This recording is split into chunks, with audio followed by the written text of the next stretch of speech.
Halott palesztin kisgyermekek szörnyű képe lepte el a világsajtót. A nemzetközi felháborodás óriási, mégis Magyarország az EU tagállamai közül egyedüliként nem volt hajlandó elítélni Izraelt a katonai akciókért. Vajon miért? Az izraeli-palesztin konfliktus legújabb fejezetének megértéséhez 3 dolgot kell tisztáznunk, amiről a liberális média hazudik nekünk. Először is nem zajlik etnikai tisztogatás Jeruzsálemben. Eldurvult egy régi kelet-jeruzsálemi ingatlanvita, pedig jogilag egyszerű a képlet. A helyzet így fest, veszel egy házat, utána kizavarnak onnan, majd amikor visszamész oda, a szomszédok letagadják, hogy valaha is láttak, és hiába nyersz pereket, nem tudod visszakapni a házadat.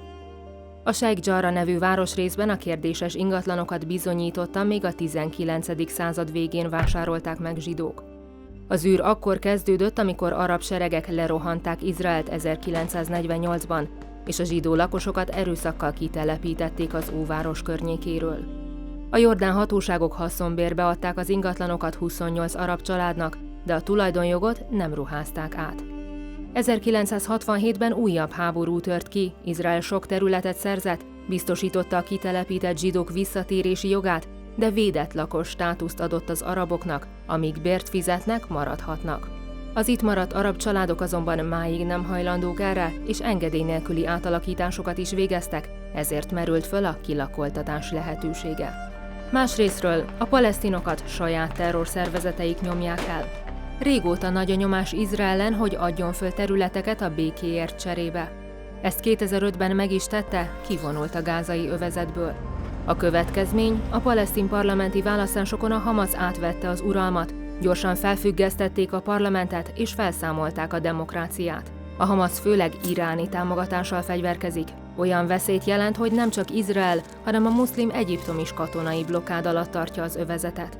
Az elmúlt években bebizonyosodott, hogy a dollármilliárdokban mérhető külföldi támogatást a Hamasz nem az infrastruktúra fejlesztésére szánja, hanem fegyverkezésre.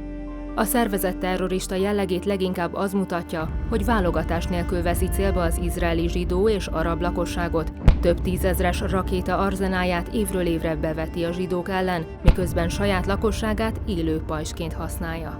Végül pedig Izrael arányosan védekezik a terror ellen. A világsajtóban Izraelt háborús bűnösként tüntetik föl, apartheiddel, gyarmatosítással, népírtással, sőt nácizmussal vádolják. Ezzel szemben 2 millió arabnak adott teljes állampolgárságot, akik a törvényhozásban is részt vehetnek.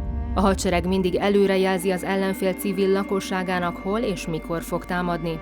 Az izraeli védelmi erők csak a Hamaszt kezelik ellenségként, hiszen annak még alapokmánya is tagadja a zsidó állam létjogosultságát. Mivel a dzsihádisták vállalt célja, hogy a zsidókat a tengerbe hajtsák, ők a béke legfőbb akadályozói. Ugyan melyik állam ülne ölbetett kézzel, ha városaira rakéták százait zúdítanák? A béke és a területi felosztás terveit eddig mindig az arab oldal utasította el.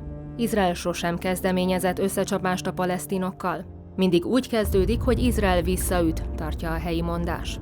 Most is a Hamasz lőtt először rakétákat, méghozzá napi több százat izraeli településekre, ahol több arab is meghalt. Sok gázai gyermek rosszul kilőtt Hamasz rakétáknak esett áldozatul.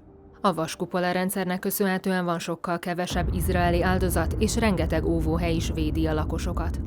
Gázában viszont a terrorsejteket óvodák és kórházak közvetlen szomszédságába telepítik, ami a legkörültekintőbb hadműveletek során is civil áldozatokat követel.